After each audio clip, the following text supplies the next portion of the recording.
친일 국가라는 이름이 어색하지 않을 만큼 일본의 호의적인 행보를 보이던 베트남에 위기가 찾아왔습니다. 일본에서는 기업뿐 아니라 정부 주도로 다양한 사업군에서 베트남의 투자를 이어가고 있는데요. 일본은 총 등록 자본이 600억 달러로 베트남에서 두 번째로 큰 외국인 직접 투자국입니다. 일본 투자자들은 ICT 700개를 포함해 4,200개의 프로젝트에 투자했습니다. 지난 9월 말 열린 일본과의 ICT 투자 촉진 온라인 기념식에서도 파만투안 베트남 정보통신부 차관은 예상되는 투자 이전 물결에 따라 기술 기업들로부터 새로운 일본 투자를 받을 준비가 되어 있다고 말했습니다. 베트남 정부는 자국 주요 경제 중심지, 특히 다낭의 IT 산업단지와 첨단 기술 지구의 획기적인 발전을 위한 우호적인 여건을 조성하기 위해 다방면에서 일본과의 협력을 도모해 왔습니다. 베트남의 실리콘밸리라 불리는 다낭은 중앙부처와 협력해 디지털 생태계를 구축하고 첨단 기술을 활용한 외국인 투자 사업에 우선순위를 두고 있습니다. 향후 글로벌 기술 그룹의 환경 도시이자 매력적인 여행지가 되는 것을 목표로 하고 있습니다. 일본은 다낭시가 정조준하여 투자를 유치하고 있는 핵심 시장 중 하나이며 그 중에서도 특히 정보통신 기술 분야에서 투자자를 모색하고 있습니다. 베트남 정부에서는 다낭을 선택하려는 일본 기업들을 그들의 생산과 사업기지로 받아들이기를 기대하고 있는 상황입니다. 일본도 베트남에 대한 애정 공세를 펼치고 있는데요.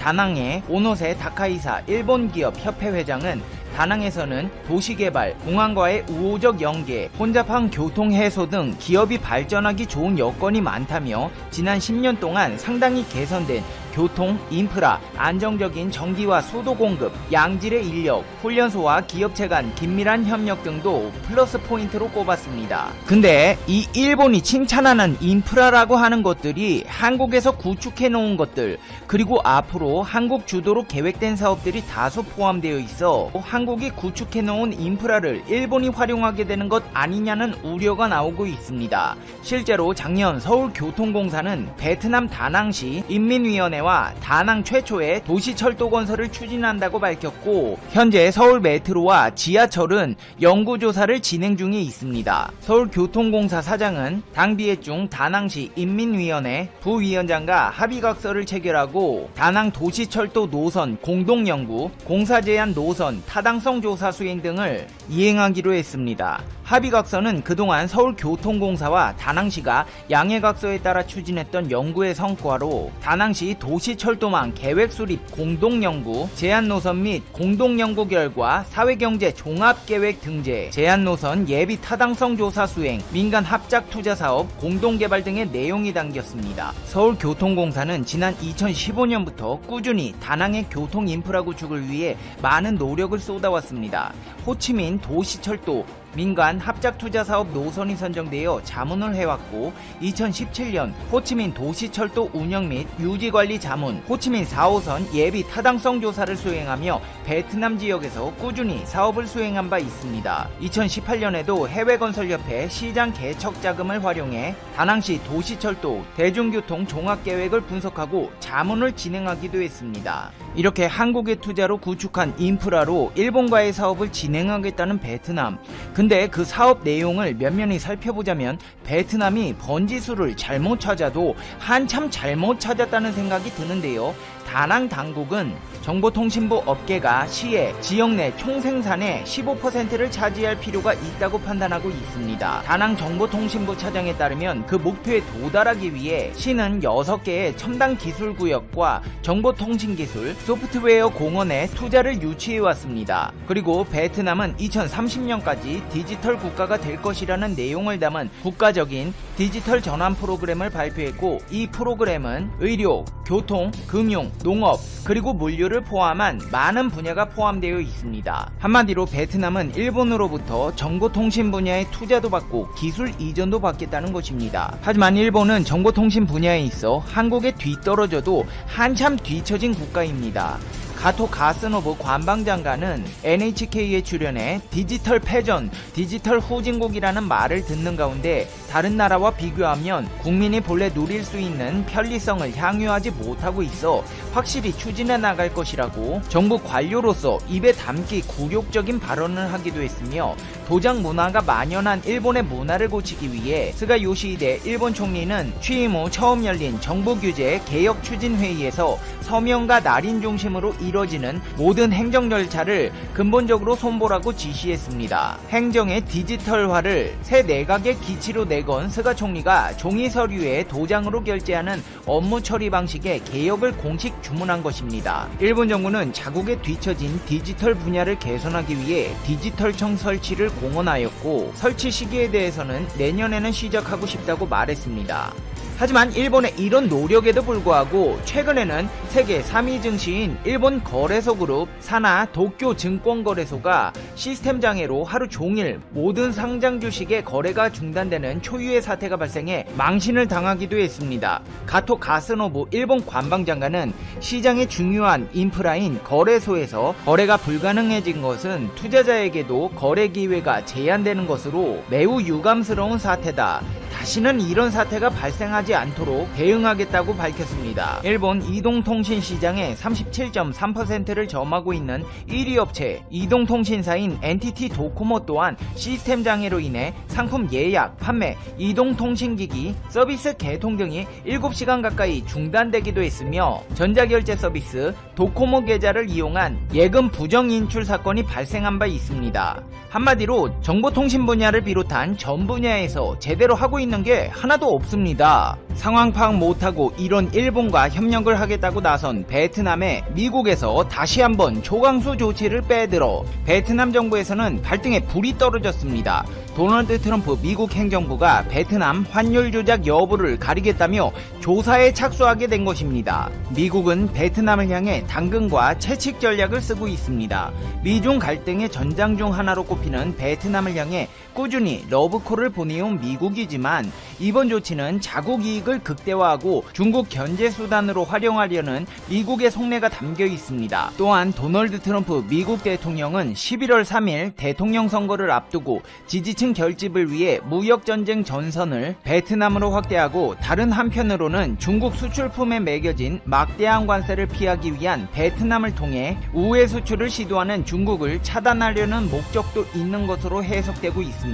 월스트리트 저널에 따르면 미 무역 대표부는 베트남 환율 조작 행위에 대해 조사를 시작했다며, 베트남 측 행위가 미국의 무역에 제약을 준다고 판단될 경우 무역법 301조를 적용할 수 있다고 밝혔습니다. 앞서 트럼프 행정부는 중국과 무역 전쟁 당시 무역법 301조를 활용해 매년 3,700억 달러 432조 원에 달하는 중국산 수입품에 보복관세를 부과한 바 있습니다. 베트남 또한 환율을 조작했다는 결론이 나오면 미국은 슈퍼 301조를 동원해 막대한 보복관세를 물릴 수 있습니다. 앞서 미 재무부와 상무부는 지난 8월 베트남이 환율 조작을 하고 있다고 판단한 바 있어 베트남에 대한 보복관세를 적용할 가능성이 매우 높은 것으로 보입니다. 미 무역대표부는 재무부와 이 문제를 상의할 계획이라며, 베트남에 대한 조사는 환율 조작 외에도 목재 수확과 무역에 대해서도 조사하고 있다고 밝혔습니다. 미국에서는 예전부터 표면적으로 매년 급증하는 대베트남 무역 적자에 의심의 눈길을 보내왔습니다.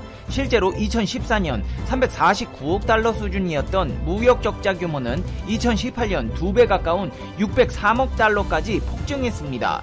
특히 지난해 상반기에는 전년 대비 24.5% 상승한 342억 달러의 적자를 기록하는 등 상황은 갈수록 악화하고 있습니다. 미국은 이미 증거도 확보에 나선 것으로 보입니다. 중국이 지난해 호치민 등 베트남 주요 수출 항구 인근의 공장과 부지를 대거 사들였던 이력은 중국이 베트남을 불법 무역에 이용하고 있다는 결정적인 증거입니다. 무역 갈등으로 대미 수출 직항로가 막히자 중국에서 생산된 제품을 이들 항구로 보내 라벨을 베트남산으로 바꿔치기 한 뒤 우회 수출을 하고 있다는 것입니다. 베트남도 미국의 의중을 간파하고 라벨 관리 기준을 강화하는 한편 중국 업체들의 불법 행위를 적극 단속하고 있지만, 이미 진행된 불법 거래들에 대해서는 징벌적 과세가 불가피해 보입니다.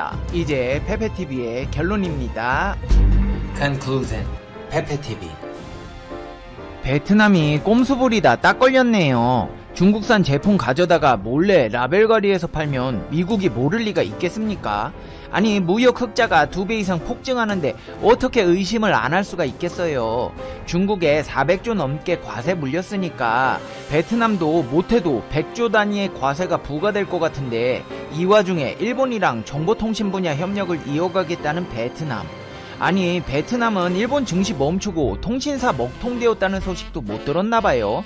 도장 문화를 배우고 싶어서 그러나? 중국과 미국 사이에서 갈팡질팡 박쥐 외교하다가 과세 물리고 수출도 막힐 것 같은데 또 한국 와서 우리 좀 도와주세요 해봤자 늦었습니다. 진짜 대한민국이 자애롭기로 유명한 나라지만 행동을 그따위로 하는데 누가 도와주고 싶겠어요. 한국 말고 일본에게 도와달라고 하세요. 양 국가의 우정이 영원하기를 기원합니다. 페페TV 시청자 여러분은 어떻게 생각하세요? 페페TV는 WTO 사무총장을 노리는 유명희 본부장을 두고 긴장감이 고조된 일본이 한국을 정조준한 정책을 내나 갈등이 증폭되고 있습니다. 일본의 수출 규제 정책이 물거품으로 돌아가자 다른 나라들까지 끌어들여 한국을 왕따시키자며 압박에 나서게 된 것인데요. 정말 누가 일본 아니랄까봐 하는 짓이 유치하기 짝이 없습니다. 세계적인 선진국으로 발돋움하고 있는 한국, 떨어지는 칼날 같은 국가 일본. 아니, 누가 누굴 왕따시키나요? 이 와중에 한국의 국제대변인은 일본을 향해 폭탄 발언을 해 일본 정치인들이 고개도 들지 못하고 있다는데요. 대체 일본 정부 무슨 생각으로 이런 발칙한 정책들을 들고 나오는 것일까요? 자세히 알아보겠습니다. 페페TV 팩트 체크. 일본의 대양국 수출 규제 정책으로 일본 기업들이 고전을 면치 못하고 있다는 사실은 일본 정부조차 잘 알고 있습니다. 일본 기업들은 이제 제발 한국에 수출 좀 하게 해달라며 일본 정부에 지속적으로 요청하고 있지만 일본 정부는 바꿀 생각이 없습니다. 이들 기업에게 있어 하루하루는 힘겨움 그 자체, 위태위태한 상황이 이어지고 있다는데요. 그 중에서도 일본 불화수소 업체의 상황은 처참하다 못해 눈뜨고 볼 수 없는 상황입니다.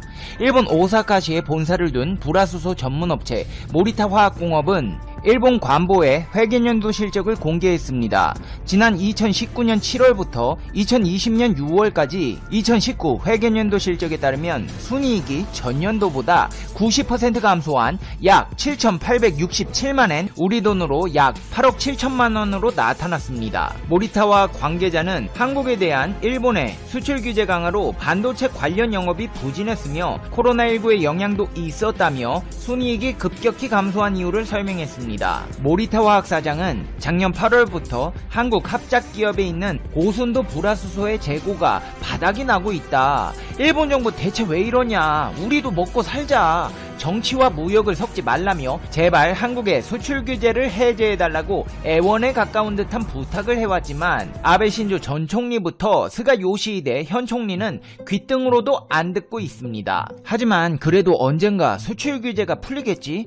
열심히 버티다 보면 좋은 날이 올 것이라고 기대하던 모리타 화학 사장에게 최근 청천벽력 같은 소식이 연이어 들려오고 있습니다. 그간 한국에서는 일본에 의존했던 모든 기술들의 독립을 야무지게 시행하고 있기 때문입니다. 그 중에서도 한국표준과학연구원은 국산 불화수소 등 반도체용 고순도 가스 소재에 대한 품질평가 설비를 완공했다고 밝혔습니다. 연구원에 따르면 반도체용 고순도 가스 소재에 대한 품질평가 설비를 구축하고 약 20가지 서비스 중 가장 먼저 불화수소에 대한 품질평가를 진행했다고 밝혔습니다. 일본이 수출 규제를 시행한 지난해 8월부터 공사에 돌입해 분석 장비비 8억원, 시설 구축비 7억원 등 긴급자체 예산 15억을 사용해 반도체용 고순도 가스의 신뢰성 검증 실험실을 완공한 것입니다. 불화수소는 반도체 웨이퍼의 세정과 식각 공정에 사용됩니다. 현재 불화수소 시장은 슈와덴코, 모리타, 스텔라케미파 등 일본 업체가 독점한 상황입니다. 하지만 이번에 한국표준과학연구원 측에서 측정 기술과 표준 물질을 국내 자체 개발했다는 점이 향후 불화수소 시장에 판도를 뒤엎을 수도 있다는 기대까지 나오게 하고 있습니다. 상황이 이렇다 보니 언젠가 한국에 불화소소 팔 수 있는 날을 손꼽아 기다리던 일본 기업 사장들의 눈시울이 붉어질 수밖에 없을 것입니다. 대한민국 기업들은 수출 규제 전 일본에 의존하며 긴장을 놓고 있던 상황이었습니다. 언제든지 전화 한 통하면 일본에서 필요한 생산재들을 배송해오니 굳이 기술 개발에 돈을 들여가며 투자할 이유가 없었기 때문입니다. 하지만 일본의 수출 규제는 대한민국 기업들에게 정신을 바짝 차리게 하는 계기가 되었나 봅니다. 국가과학기술연구회는 지난해 7월 일본 정부가 우리나라에 수출 규제를 가한 뒤 소재 부품, 장비 산업 경쟁력 확보에 총력을 기울인 1년간의 성과 보고서를 내면서 마부 위침이라는 제목을 달았습니다. 이는 도끼를 갈아서 바늘을 만든다는 말로 아무리 어려운 일이라도 노력하면 반드시 이룰 수 있다는 뜻입니다. 실제로 대한민국은 도끼를 갈아서 수많은 바늘들을 만들어냈는데요. 수출 규제가 1년이 지난 현재 R&D로 특허를 출원하고 등록한 품목만 1250건에 달합니다. 기술 이전 건수는 292건, 이 중 10건을 제외한 나머지 건수는 중소기업과 중견기업으로 이전되었습니다. 개별 기업의 R&D를 지원하는 기술 지원 사업도 7842개 기업에 7562건이 추진되었습니다. 개별 연구기관별로도 눈에 띄는 기술력을 확보했는데요. 한국기계연구원은 고정밀 핵심 기계류 부품, 가공용 절삭 가공기계인 지그센터를 개발했습니다. 이는 전량 일본의 수입을 의존해오던 제품입니다. 연구원은 실증 종료 3년 후 연간 100억 원 규모의 매출이 발생할 수 있을 것으로 예상했습니다. 이뿐만이 아닙니다. 한국전기연구원은 기반 도전성 금속 잉크를 대체할 구리, 그래핀, 복합 잉크를 세계 최초로 개발했고, 한국화학연구원은 대일본 수입 비중이 31%에 달하는 이소브라비닐을 국산화했습니다. 한국 경제에 타격을 입히려던 일본 정부, 상황이 이렇다 보니 이번에는 한국만 빼고 강대국가 손잡고 중국을 견제하는 협의체를 만들려 하고 있어 논란이 되고 있습니다.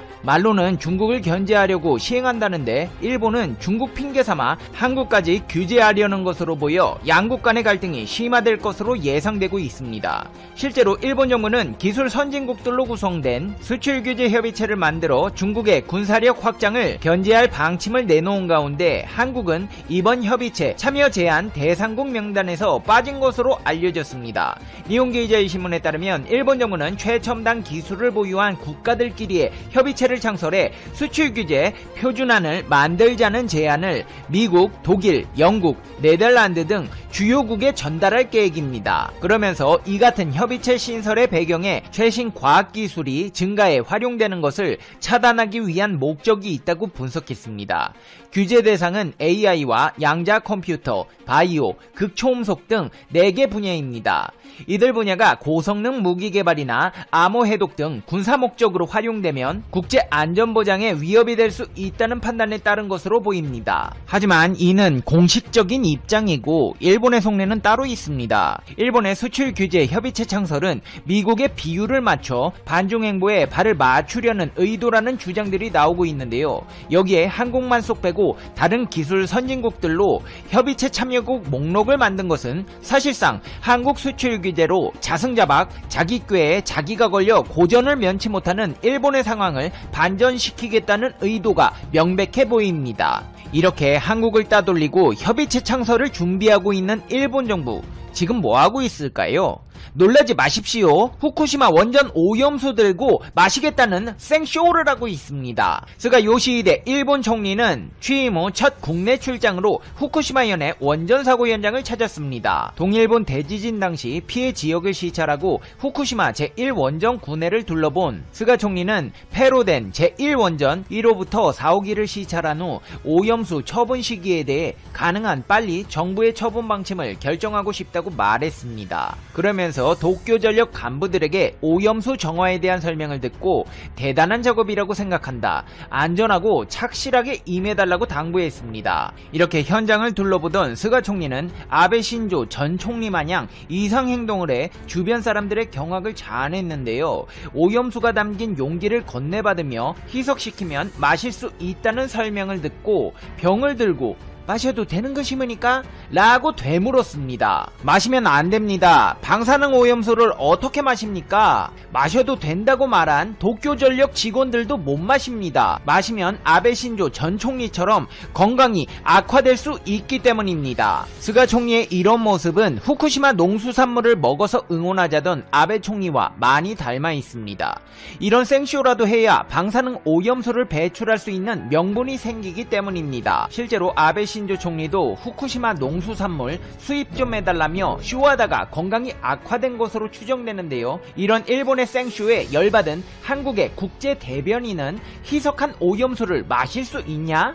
일본인이 마실 수 없다면 한 방울도 버리지 말라며 경고했습니다. 최지응 국제 대변인은 일본 총리는 희석한 원전 오염수를 마실 수 있습니까? 라는 논평을 내며 후쿠시마 원전은 가동이 중단되었지만 핵연료 냉각수와 원전 건물의 오염수는 늘어나고 있다. 일본 정부는 오염수를 물로 희석해 태평양에 방류하는 것을 검토하고 있지만 핵종 제거 설비로 1차 정화합물의 80%에서 기준치 이상의 방사성 물질 및 발암 물질인 삼중수소가 발견되었다고 지적했습니다. 그러면서 스가 총리 본인과 가족이 희석한 원전 오염수를 마실 수 없다면 한 방울의 오염수도 바다에 버려져서는 안 된다. 일본 정부는 보다 근본적인 해결책을 마련하고 후쿠시마 오염수 처리 방안과 시기를 국제사회에 투명하게 공개하기를 바란다고 촉구했습니다. 이제 페페TV의 결론입니다. Conclusion. Pepe TV. 참